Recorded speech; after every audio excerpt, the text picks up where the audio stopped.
پروردگار مار ملکیت میرے پاس اتنے لیکن کوئی اولاد نہیں ہے. ابھی میں نوش کے گیا تھا, ہمارے حضرت بھی ان دنوں میں تشریف لائے تھے, حاجی عمران خان دامت برکاتہم العالیہ, انہی دنوں میں سمجھے حضرت جی بھی تشریف لائے تھے. میں جس جلسے میں تھا اس میں 50,000 سے زائد لوگ تھے, حضرت جی جس میں تھے اس میں 1,500 لوگ تھے. تو وزیر اعظم مجھے بناؤ نا.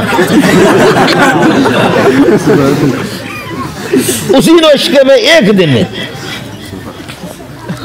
آپ اردو سمجھتے, ایک آدمی مالدار کہنے لگے کہ مولوی صاحب اولاد نہیں, مولوی منظور اتنی پراپرٹی میرے پاس, اگر مولوی منظور دعا کرو اللہ مجھے کوئی بیٹا دے دے, بیٹی دے دے, بیٹا دے دے, اس بچے کا گند جو پیٹ سے جو نکلتا ہے اللہ کی قسم اس گند کو بھی سونگوں گا.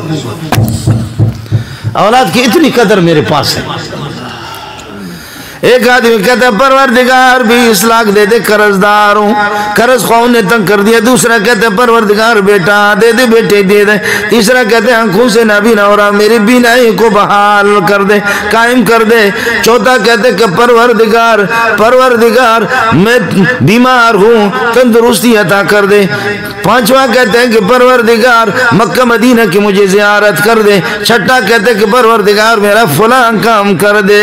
طالب علم جھوم کر کے پڑھ رہا ہے لن تنالوا البر حتى تنفقوا مما تحبون.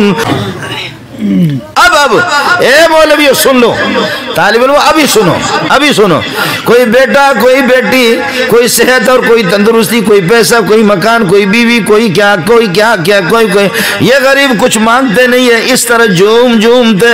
ترمذی کی روایت ہے جتنا وہ ایک چیز کا نام لیتے کہ ہماری ضرورت, یہ ضرورت ہے, یہ ضرورت ہے, یہ ضرورت ہے, مجھے اپنے ذات کی قسم, اپنے مجھے اپنے جلال و جمال کی قسم ہے, میں اس طالب علم کو قرآن پڑھنے والے کو ان سے زیادہ دے دوں گا. سبحان اللہ.